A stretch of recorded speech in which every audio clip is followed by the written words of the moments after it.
कैसे आपका loan NPA नहीं होगा। साथियों, आपके पास पैसे हैं तो इनके पैसे दे दें और मरे हुए सांप को अपने गले से निकाल लें। नहीं पैसे हैं तो राहु केतु ग्रह तो क्या करेगा, दुनिया का कोई ग्रह धरती पे आके आपको कुछ नहीं बिगाड़ सकता। और ये चवन्नी छाप तो सौदा ही कुछ नहीं है, इनका यमराज तो बैठे ही अमरदीप का ध्यान, इनको तो हरिद्वार तक छोड़ के ही आऊंगा। साथियों, सबसे पहले एनपीए का मतलब क्या है और एनपीए होता कब है। एनपीए का मतलब है नॉन परफॉर्मिंग एसेट, ऐसा पैसा जो अब बैंक या एनबीएफसी कंपनी की नजरों में अब उसको फायदा नहीं दे रहा। जब आपकी एक ईएमआई डिफॉल्ट होती है तो बैंकिंग की भाषा में उसको बोलते हैं SMA0, special mention account zero. जब 2 ईएमआई आपकी डिफॉल्ट होती हैं तो उसको बोलते हैं बैंकिंग की भाषा में SMA1, स्पेशल मेंशन अकाउंट 1। जब 3 ईएमआई आपकी डिफॉल्ट हो जाती हैं तो उसको बोलते हैं SMA2, स्पेशल मेंशन अकाउंट 2। और जब 3 से अधिक ईएमआई डिफॉल्ट हो जाती हैं, टोटल 3 ईएमआई डिफॉल्ट हो जाती है, सबसे पहले में SMA0, दूसरे महीने में SMA1, तीसरा महीना जब तक नहीं खत्म होगा SMA2, और 3 महीने ओवर होने के बाद, ओवर ड्यू होने के बाद, 3 ईएमआई रुकने के बाद एनपीए, नॉन परफॉर्मिंग एसेट, ऐसा पैसा जो बैंक या एनबीएफसी कंपनी को अब फायदा नहीं दे रहा। एनपीए होने के बाद ये क्या कर सकते हैं, किसी भी तरह का केस ये आपके ऊपर एनपीए होने के बाद ही कर सकते हैं, उससे पहले नहीं कर सकते। आर्बिट्रेशन की प्रक्रिया को कर सकते हैं क्योंकि सोल आर्बिट्रेटर नाम का कोई जज नहीं है, वो कानूनी प्रक्रिया नहीं है, वो बैंक एनबीएफसी कंपनी के ऑफिसर हैं।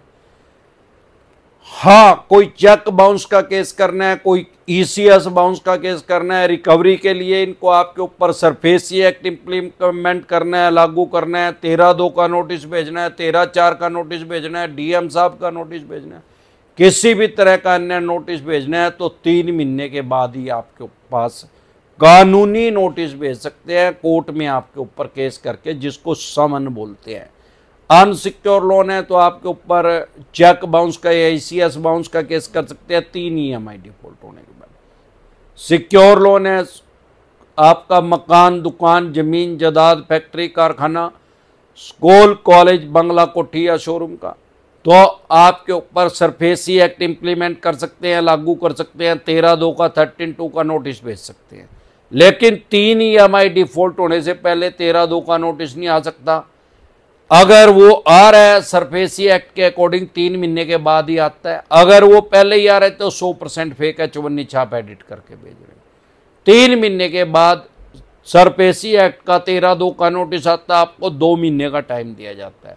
फिर भी आपने पैसे नहीं दिए तो टोटल 5 महीने हो गए, क्योंकि 3 महीने के बाद एनपीए हुआ और 2 महीने का इन्होंने आपको टाइम दिया। टोटल 5 महीने में भी अगर आपने इनको पैसे नहीं दिए तो आपको 1 महीने का टाइम दिया जाता है, 13(4) का नोटिस इशू किया जाता है। उस 1 महीने में भी अगर आपने पैसा नहीं दिया तो टोटल 6 महीने हो गए, 6 मंथ। 6 महीने के बाद ये आपके खिलाफ डीएम साहब के पास जा सकते हैं, वहां से आपको 15 दिन का टाइम मिलता है। ये नियम है, ये कानून है, ये लॉ है सरफेसी एक्ट के अकॉर्डिंग।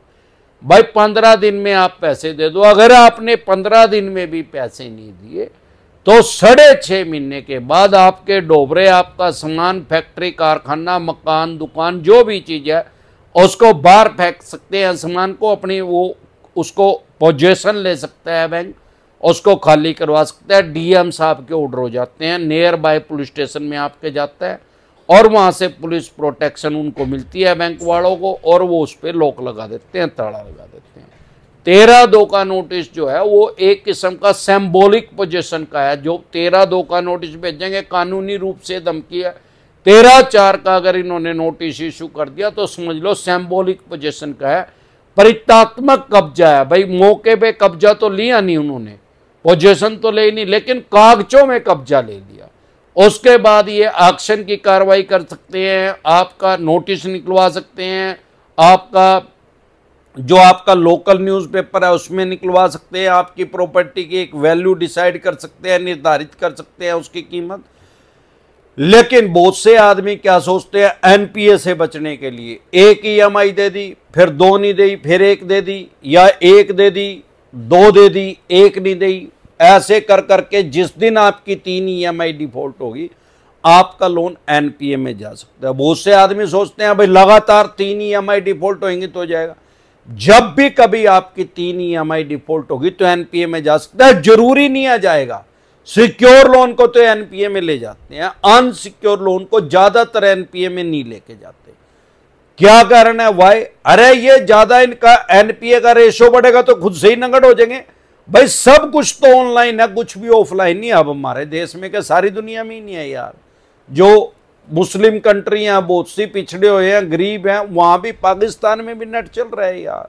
और बहुत सी मुस्लिम कंट्री है जहां खाने को भी रोटी नहीं है लोगों के पास, बहुत आदमियों के पास, वहां भी नेट चल रहा है। सारी दुनिया ऑनलाइन हो चुकी है। तो होता क्या है, ऑनलाइन होने से काम आसान भी हो गया और काम मुश्किल भी हो गया ऑनलाइन होने से। भाई जब से ऑनलाइन हुआ है तो जब आपका ये एनपीए में इन्होंने कर दिया, अगर हर लोन को ये एनपीए में करेंगे तो एनपीए का रेशो बढ़ेगा, वो रिफ्लेक्ट करेगा, दिखेगा। आजकल बहुत लोग शाणे हो गए हैं, सब नेट चलाते हैं। किसी भी बैंक का अगर एनपीए का रेशो बढ़ता है, लोग उसमें बैंकिंग ही नहीं करते, सेविंग अकाउंट नहीं खुलवाते, करंट अकाउंट नहीं खुलवाते, एफडी नहीं करवाते, आरडी नहीं करवाते, खुलवा रखा हो तो उसको क्लोज करवाते हैं, बंद करवाते हैं। और एनबीएफसी कंपनी का, हर बैंक एनबीएफसी कंपनी शेयर बाजार में लिस्टेड है। अगर इनका एनपीए का रेशो बढ़ेगा तो धड़ाम से नीचे गिरेगा, इनका शेयर जो है वो मुस्सा बन जाएगा, चूहा बन जाएगा, लोयन का रेट बन जाएगा। उसका 100 रुपए का शेयर उसका 2 रुपए में नहीं लेगा कोई। यह कारण है कि उसको एनपीए में नहीं डालते। 3 महीने के बाद एनपीए में जा सकता है, लेकिन जरूरी नहीं है वो जाएगा, वो इनकी मर्जी है। बैंक एनबीएफसी कंपनी के पैसे हैं, उसको डाले या ना डाले। फॉर एग्जाम्पल पीछे लक्ष्मी विलास बैंक डूब गया, उसका 26% एनपी हो गया। सामान्य बोलचाल की भाषा में उसने 100 आदमियों को लोन दिया, 26 आदमियों ने वापसी नहीं दिया, तो वो नगड़ हो गया, उस पर ताला लग गया। अब आरबीआई की गाइडलाइंस क्या है, भगवान ना करे जिस बैंक में आपने पैसे जमा करवा रखे, अगर भगवान ना करे वो डूब गया और आपने उसमें से पैसे नहीं निकलवाए थे, आपके उसमें 5 करोड़ रुपए पड़े थे, किसी भी तरीके से सेविंग अकाउंट में, करंट अकाउंट में, एफडी में, आरडी में, आपके नाम से, आपको सिर्फ 5 लाख रुपए का क्लेम मिलेगा, कंपनसेशन मिलेगा, मुआवजा मिलेगा, सिर्फ 5 लाख तक का। अगर आपके थे ही 25,000 रुपए और वो बैंक डूब गया तो आपको 25,000 रुपए मिलेंगे। सामान्य बोलचाल की भाषा में जो कंपनसेशन मिलेगा, मुआवजा जो मिलेगा, वो सिर्फ 5 लाख रुपए मिलेगा। चाहे किसी के 5 करोड़ थे, चाहे किसी के 50 करोड़ थे, सारे बैंक के बाड़े में गए, वो सिर्फ और सिर्फ 5 लाख मिलेंगे। 5 करोड़ वाले को 5 लाख मिलेंगे, 4 करोड़ 95 लाख रुपए गए उसके, बिना कुछ करे, बिना जुआ खेले, क्योंकि वो बैंक डूब गया। लेकिन एक दिन में बैंक नहीं डूबता, जब वो डूबने लगता है, जैसे उसका एनपीए का रेशो बढ़ेगा, डूबने की कगार पे है वो, तो लोग क्या करते हैं, जब तक वो बैंक खुला है तब तक उसको आपके पैसे देने पड़ेंगे। फॉर एग्जांपल 5 करोड़ है और उसका एनपीए का रेशो बढ़ रहा है, नंगड़ हो रहा है, फिर भी उसको आपका पैसा वापसी देना पड़ेगा। वो ये नहीं कह सकता कि मेरे पास लिक्विडिटी कम है, पैसा कम है, मैं पैसा नहीं दे सकता, मैं बाद में दूंगा, 10 दिन बाद दूंगा। तुरंत प्रभाव से आपका पैसा उसको वापसी देना पड़ेगा, किसी भी फॉर्म में, एफडी में, आरडी में, सेविंग अकाउंट में, करंट अकाउंट में। यही कारण है कि एनपीए का रेशो बढ़ने से रोकने के लिए उसको एनपीए में डालते ही नहीं, 9 महीने के बाद राइट ऑफ में डाल देते हैं। राइट ऑफ का मतलब क्या है, बैंक ने उस लोन को अपने लेजर में से, अकाउंट में से, बही खाते में से, पोर्टफोलियो में से उसको डिलीट कर दिया है। बैंकिंग की भाषा में उसको बट्टा खाता बोलते हैं और अमरदीप कादियान की भाषा में उसको बंक के बारे में बोलते हैं। भाई अब ये पैसे नहीं मिलेंगे, तो ज्यादातर जो कम अमाउंट का लोन है उसको राइट ऑफ कर देते हैं। राइट ऑफ डिसनेटेड वाली के वीडियो देख लें, आपको पता लग जाए करना क्या है।